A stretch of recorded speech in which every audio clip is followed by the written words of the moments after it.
Hey,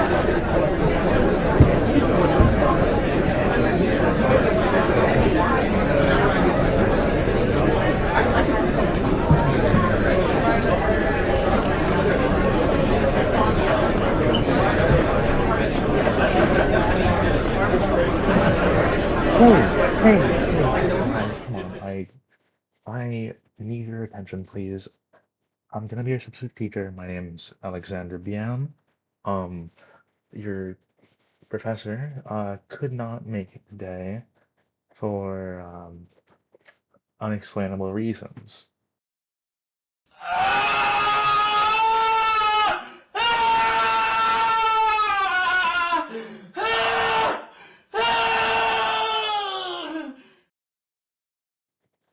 Anyway, um, today we're gonna be learning about this amazing piece of literature called The Voice of Oceans. And I'm gonna be writing all the amazing connections it has with everything I'm gonna teach you soon on this chalkboard right here. Now, get ready and get excited, friends. Let's jump into it.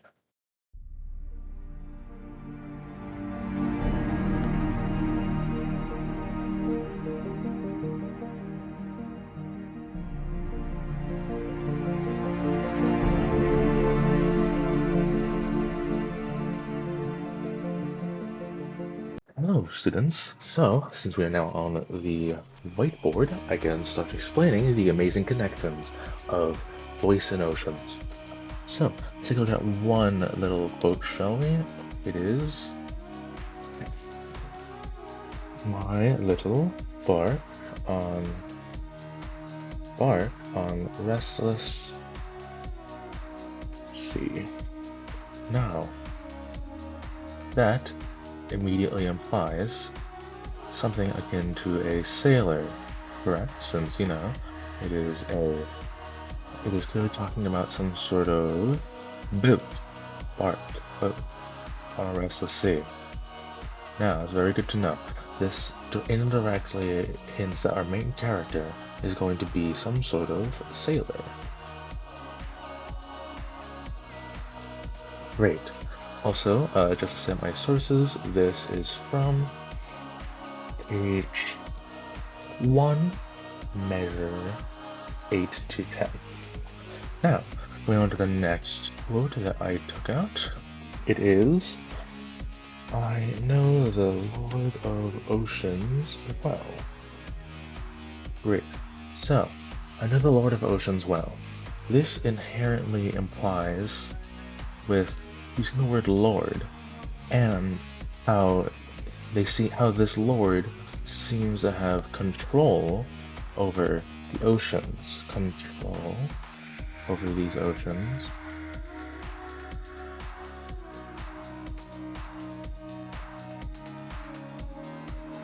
Since the Lord seems to have control over these oceans, that inherently implies that this god is very strong, or at least quite adept at manipulating the world's forces. Now, let's just type that out, shall we? So this implies that there is some sort of relationship with God. Yep. And also to set my sources again, this is from page 2, measure 17 to 19.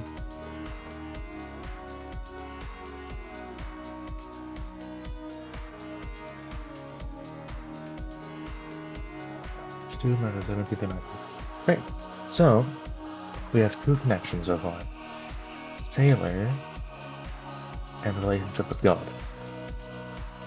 Very interesting. It also seems like, if we look at this next little quote,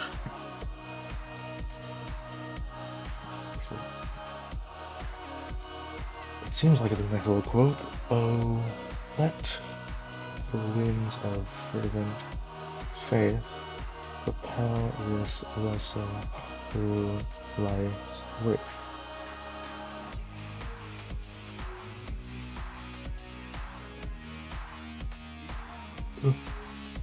It's called fervent wrong. This is insane. Okay, life's way. So, this kind of implies fervent faith. This means that our sailor over here is some sort of believer. So our sailor is an inherent worshipper of this god that we see. And also it seems like to propel this vessel, that inherently means that believing in God is strong, or gives some sort of strength. So, what sailor has a relationship with God and is a believer in God, thus giving him strength to move a vessel? Now, I think you all know the answer to this. His name, Noah. I said, Noah of the Ark.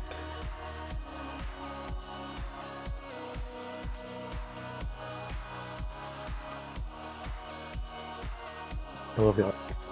Now, since all of us are horribly brain rotted, I will instead ask my amazing friend ChatGPT to summarize one of the chapters with Noah in Genesis 7 using terms that we can understand. So let's read a bit, shall we? So God was scrolling through the earth like it's the For You page and saw way too many sussy vibes. People were acting mad imposter, and God was like, nah fam, this ain't it. But Noah, he had that Sigma Riz on his anchor take grind set, and God was feeling his energy. God had DM'd Noah like, yo, I'm about to hit Earth with the ultimate Ohio flood, dead ass. Build this massive ark, think Minecraft, but with max phantom tax. Bring our family too. Bring family, 2 of each animal, and make sure no imposter animals sneak on board. Noah, being straight Sigma male, was like, say less, and started grinding. Man's built this yacht-sized boat, no cap, full survival mode. Once it was built, the skibbity rains started pouring down, like 40 days of non-stop water. Imagine a Fortnite storm that covers the whole map, each turned into a literal Ohio water park. Everyone who wasn't on Noah's Ark got straight up clapped. GG no re. But Noah, he kept his squad tight. No imposters or sussy bonkers allowed. They floated for days, holding that Sigma grind set like Duke Dennis with his W Riz. God had Noah on the Omega leaderboard, letting him and his crew survive, while the rest of the world got hit with that infernal L. Now, as you can see, obviously, it very much sounds like Noah, throughout his journey, was having a lot of problems on the ship and needed God's help. As we see from our part here, oh, let the winds of her faith develop vessels through life's wake. That inherently implies that believing in God gave Noah power. It makes sense. And now, let's cite our sources real quick. This is from page 4, measure 27 to 31. Great. Now, let's get on to the second part of the explanation. So, now that we understand that our sailor is someone akin to Noah or just straight up Noah, one of the two, we can go into the other part. So, let's look at this text, shall we? I'm safely near my sovereign's side. Yep, so I'm safely near my sovereign's side. That directly implies my sovereigns. That implies that our main person, our main speaker right now is someone who is subservient to someone else. Not entirely sure who, but they are subservient, probably towards God currently, but could be subservient to someone else. So subservient or have past experience as it may serve them. Yes. Now,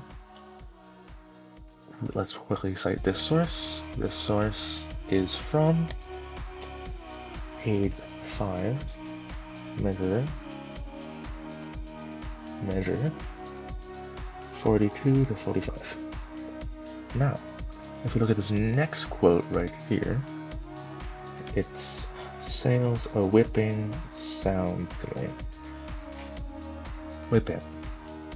Whipping immediately implies a whipping sound to me.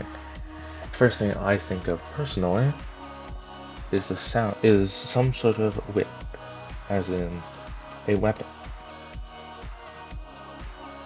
Now, if we connect these two things, someone who is subservient or has experience of a servant with a whip, it inherently implies something relating to either slavery or something like Middle Ages subservience. Right. Now, it's very interesting, since Noah was more like at the start of the world, somewhere around that. So, probably not Middle Ages subservience. Now, if we go on the next one, go on to the next quote. Oh wait, before that, we must sort our sources. Sort our sources. Make sure. It is from page 1 to 2, measure 10 to 12. But yes, so if we go on to the next quote, having this common thread, we can look into it very interestingly, since now I sing with a joy anew. Now, who do we knows sings, but not with joy previously? That would be, as we know of, smaller, as we know of, African American slaves during the 1800s. Now, this is very interesting, since we connected this with slavery before. Now I sing with joy anew, with a joy anew. That inherently implies that they no longer have to sing such songs like working songs, so on and so forth. So, this could imply that maybe our main writer is possibly Noah, but set in modern times, or more modern times, I should say. Kind of modern times. Okay. Now, we can go back to whipping sound to me. That could be some sort of like PTSD sound that reminds them of the whips. And also, if you go back to the one previously, it even reminds you of someone. Okay, so it says, "I'm safely near my sovereign side." That inherently implies that they were not safe beforehand. So, people, or African American slaves during the 1800s, they were not safe during while they were near their previous sovereign side. But now that they're near God's side, the current sovereign, they're now safe. And if we look over later, wait, before that, we must set our sources. Page 6, 46 to 47. If we go on to the next part, 48. Yeah. The powering mass of corn and cross displays my savior's. Now, this line, powering mass of corn toss displays my savior's cross. My savior's. It kind of sounds like they're mentioning that sovereign that they were mentioning before, and also cross, which directly proves to us that their new sovereign currently is now God. So, it sounds like it's reminding one of slavery. And it could be saying that our Noah over here, our Noah of the Ark, could be connected with this slavery, thus pointing us to Noah, set in kind of modern times. And just to get some context in the Bible, slavery is mentioned. So let's take a quick look at this. In Ephesians 6:5, according to the amazing work of ChatGPT in the words we can understand, it says, Paul was like, yo, if you're out here working for someone, don't be a sussy baka or imposter. Be straight up Sigma with it, putting in that grind set like you're doing it for God, not just your boss. Don't just work hard when the boss is watching. That's L energy. Nah, stay on that W path, giving it your all like a true Riz king or queen. As you can see, it obviously states that Noah and slavery are related in this song, at least partially. But if that sounds a little too outlandish, here, let's just quickly write that down. Noah, but slavery. If it sounds a little outlandish, let's go back to our author, shall we? We can get like a little background. Let's just go down a bit. Here we go. Yes. So her name is Amber R. Maxwell. Now there actually isn't much about her on the internet, mostly just because like she's not completely famous. So we need to find a few things. So I looked up her Facebook page, and it is obvious that she is indeed a religious songwriter, which actually shows that having that religious connotation in our song makes sense. The problem is, we don't know what this R stands for. Now, I can think of two names that this R could stand for. Raymond or Richard. Now, what do those two names remind you of? That's right, it is the well-known, or sorry, I guess not very well-known author, George R.R. Martin. George R.R. Martin. Now, this similarity in our middle names clearly relates them to some degree, and people who are related often possibly have similar writing styles. Now, let's take a look at one of George R.R. Martin's not very famous books, Game of Thrones. Let's read this passage, shall we? The sunset found her squatting in the grass, groaning. Every stool was looser than the one before, and smelled fouler. By the time the moon came up, she was sipping brown water. The more she drank, the more she chapped, but the more she chapped, the thirstier she grew. And her thirst sent her crawling to the stream, suck up more water. When she closed her eyes at last, Danny did not know whether she would be strong enough to open them again.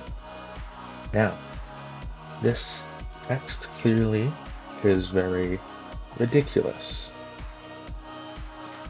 But, as always in the Game of Thrones books, there is lots and lots of metaphorical meaning.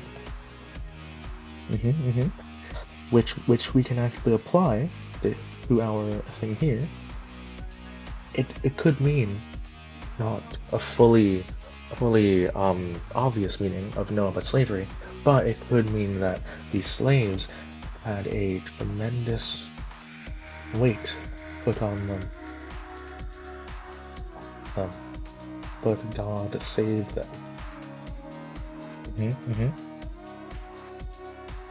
Or it could just be Noah but slavery. You know, it's possible. You know, so I just want to say thank you all for listening to my amazing thing. And I wish you a good day and hopefully a new perspective of your song that you're listening to, or I guess singing, because this is directly um, this is directly requested by Kaz. So yeah, you guys are singing this up. L plus ratio. Let me just say, Ligma, and that is a goodbye. Thank you guys.